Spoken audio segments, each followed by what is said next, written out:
মুচমুচে আলু বা পোট্যাটো চিপস তো আপনারা অনেকেই খেয়েছেন, কিন্তু কখনো কি কলার তৈরি চিপস ট্রাই করেছেন? হালকা মিষ্টি আর নোনতা স্বাদের এই ক্রিস্পি ব্যানানা চিপস বর্তমান সময় বিশ্বজুড়ে কতটা জনপ্রিয় তা হয়তো আর নতুন করে বলার কিছু নেই। কিন্তু আপনি কি জানেন আপনার সুপার শপ থেকে কেনা এই চিপসের প্যাকেটটির পেছনে লুকিয়ে আছে কোটি কোটি টাকার রোবোটিক টেকনোলজি? হ্যাঁ, মানুষের হাতের কোনো ছোঁয়া ছাড়াই সেকেন্ডের ভগ্নাংশে আস্ত কলার খোসা ছাড়ানো থেকে শুরু করে সেটিকে পাতলা স্লাইস করে ফুটন্ত তেলে ভেজে প্যাকেটজাত করা, পুরো প্রক্রিয়াটি দেখলে আপনার চোখ কপালে উঠতে বাধ্য। আজকের ভিডিওতে আমরা আপনাদের নিয়ে যাব বিশ্বের অন্যতম বৃহৎ কলা উৎপাদনকারী দেশ ইকুয়েডরের এক আলট্রা মডার্ন মেগা ফ্যাক্টরির ভেতরে, যেখানে প্রতিদিন লাখ লাখ টন কলা থেকে তৈরি হচ্ছে এই ক্রিস্পি চিপস। তাই একটুও না টেনে চোখ রাখুন মেকিং বাংলার পর্দায়, কারণ আজকের মেকিং প্রসেসটি আপনার ক্ষুধা বাড়িয়ে দেবে বহুগুণ। আমাদের এই মজাদার মিশনটি শুরু হয় ইকুয়েডরের বিশাল কলার বাগানগুলো থেকে টাটকা কলা সংগ্রহ করার মাধ্যমে। ফ্যাক্টরিতে কলার ট্রাকগুলো আসার পর প্রথম কাজই হলো সেগুলোকে আনলোড করা। স্ক্রিনে দেখুন, শত শত কলার ছড়ি একবারে বিশাল হাইড্রোলিফটের সাহায্যে কনভেয়ার বেল্টের উপর ঢেলে দেওয়া হচ্ছে। এরপর এগুলো সোজা চলে যায় একটি বিশালাকার ওয়াটার বাথ বা সুইমিং পুলের মতো ট্যাঙ্কে, যেখানে তীব্র পানির স্রোত এবং কড়া আল্ট্রাসনিক ভাইব্রেশনের মাধ্যমে কলার গায়ে লেগে থাকা সমস্ত ধুলাবালি এবং প্রাকৃতিক কষ সেকেন্ডের মধ্যে ধুয়ে সাফ করে ফেলা হয়। শুধু তাই নয়, বেল্টের উপর দিয়ে যাওয়ার সময় ওপর থেকে হাই প্রেশার শাওয়ার দিয়ে ফিনিক্স স্টাইলে শেষবারের মতো কলাগুলোকে ঝকঝকে করে নেওয়া হয়।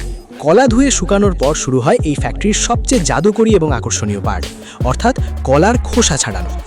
মানুষের হাত দিয়ে কলার খোসা ছাড়াতে যেখানে বেশ কিছুটা সময় লাগে, সেখানে এই ফ্যাক্টরির মেশিন যা করে তা দেখলে আপনি জাস্ট অবাক হয়ে যাবেন। ভালো করে লক্ষ্য করুন, বিশেষ ধরনের মেকানিক্যাল রোলার এবং লেজার সেন্সরের সমন্বয়ে তৈরি এই পিলিং মেশিনের ভেতর দিয়ে যখনই একটি কলা পাস হয়, রোলারগুলো 1 সেকেন্ডেরও কম সময়ে কলার চামড়াটাকে টেনে হিঁচড়ে একদম আলাদা করে ফেলে, আর ওপাশ থেকে ধবধবে সাদা আস্ত কলাগুলো সারিবদ্ধভাবে বের হয়ে এগিয়ে চলে। অন্যদিকে এই কলার খোসাগুলোকে কিন্তু ফেলে দেওয়া হয় না, এগুলোকে কনভেয়ার বেল্টের মাধ্যমে আলাদা করে জৈব সার তৈরির জন্য পাঠিয়ে দেওয়া হয়। খোসা শেষ, এবার পালা এই নরম কলাগুলোকে চিপসের পারফেক্ট শেপে রূপ দেওয়ার। এই ধাপে কলাগুলো সোজা গিয়ে পড়ে একটি হাই স্পিড স্লাইসিং মেশিনের পেটে, যেখানে থাকা বৃত্তাকার ধারালো ব্লেডগুলো প্রতি মিনিটে হাজার হাজার কলার নিখুঁত এবং পাতলা স্লাইস তৈরি করে। আর এই স্লাইসগুলো সরাসরি গিয়ে পড়ে ফুটন্ত খাঁটি ভেজিটেবল অয়েলের এক বিশাল পুলে। এখানে কলার স্লাইসগুলোকে একটি নির্দিষ্ট তাপমাত্রায় অনবরত ভাজা হতে থাকে, যতক্ষণ না সেগুলো একদম মুচমুচে এবং আকর্ষণীয় গোল্ডেন ব্রাউন কালার ধারণ করছে।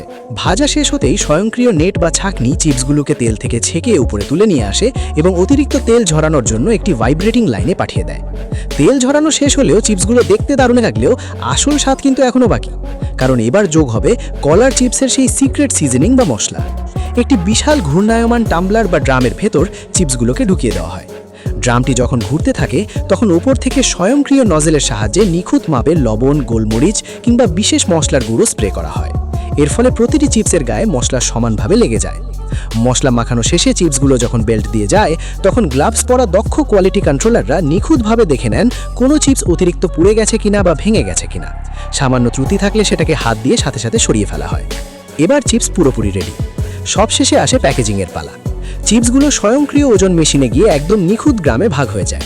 এরপর ফুড গ্রেড প্লাস্টিক প্যাকেটের ভেতর নাইট্রোজেন গ্যাস সহ চিপসগুলো সিল হয়ে যায়, যাতে দীর্ঘদিন এগুলো মুচমুচে থাকে।